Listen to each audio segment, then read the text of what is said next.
తిరుపతి జిల్లా చంద్రగిరి నియోజకవర్గంలో తెలుగుదేశం పార్టీ ప్రతిష్టాత్మక పండుగ మహానాడు 2026 అత్యంత వైభవంగా జరిగింది. పాకాల మండలంలో నిర్వహించిన మహానాడు కార్యక్రమానికి ముఖ్య అతిథిగా చంద్రగిరి ఎమ్మెల్యే పులివర్తి నాని సతీమణి, టీడీపీ మహిళా నేత పులివర్తి సుధారాణి విచ్చేశారు. పులివర్తి సుధారాణికి మహిళలు, టీడీపీ కుటుంబ సభ్యులు ఘనస్వాగతం పలికారు. ముందుగా టీడీపీ పార్టీ జెండాను టీడీపీ కుటుంబ సభ్యుల సమక్షంలో కలిసి ఆవిష్కరణ చేశారు. జ్యోతి ప్రజ్వలన చేసిన తర్వాత స్వర్గీయ నందమూరి తారక రామారావు విగ్రహానికి పూలమాల వేసి జోహార్లు అర్పించారు.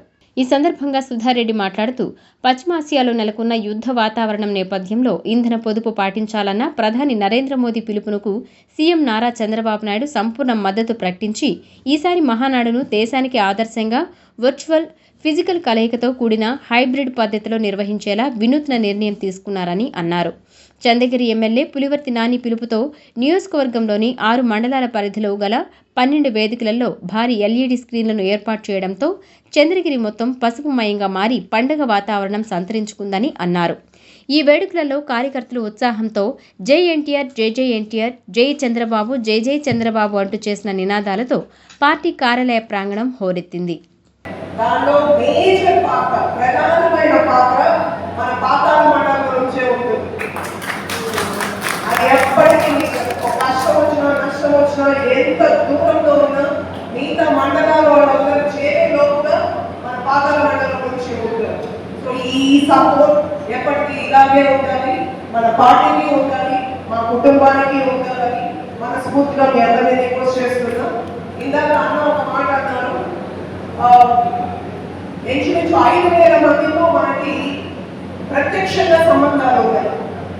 ఎందుకంటే అంత బయటపెట్టి పిలుస్తా కానీ అట్లా ప్రత్యక్షంగా సంబంధాలు ఉన్నాయి. సో మనం ఇక్కడ ఈ 2 సంవత్సరాల రోజు ఒకరికి న్యాయం చేసిన 700 మందికి మాత్రమే చేయగలిగేంత సమయమే ఉంది. నిరంతరం ప్రజల్లో ఉన్నారు నాని గారు, మీరు అవన్నీ గమనిస్తూ ఉన్నారు. కాస్త సమయం ఇవ్వండి. పర్సనల్ గ్రేడ్స్ పార్టీ మీద రుద్దద్దు, పార్టీని అవమానపరచద్దు, పార్టీని తక్కువ చేసి కూడా ఎక్కడ మాట్లాడద్దు. బాధాకరమైన విషయం అంటే ఎంతో మంది పార్టీ నుంచి లబ్ధి పొందిన వాళ్ళు సంక్షేమ పథకాల ద్వారా కావచ్చు, సీనియర్ కావచ్చు, పార్టీ నుంచి లబ్ధి పొందిన వాళ్ళు కూడా పార్టీని విమర్శించడం ఈ మధ్య చూస్తున్నాం. అవి దయచేసి చేయకండి. మీ పర్సనల్ ఉంటే అది చూసుకుందాం. సో ఎక్కడైనా కొంచెం సమయం ఇవ్వండి. ఒక కార్యకర్తగా ఇందాక నన్ను ముఖ్య అతిథి అన్నారు. కాదు, నేను సగర్వంగా జరుపుకుంటున్నా. తెలుగుదేశం కార్యకర్తగా ఈ సభకు వచ్చా.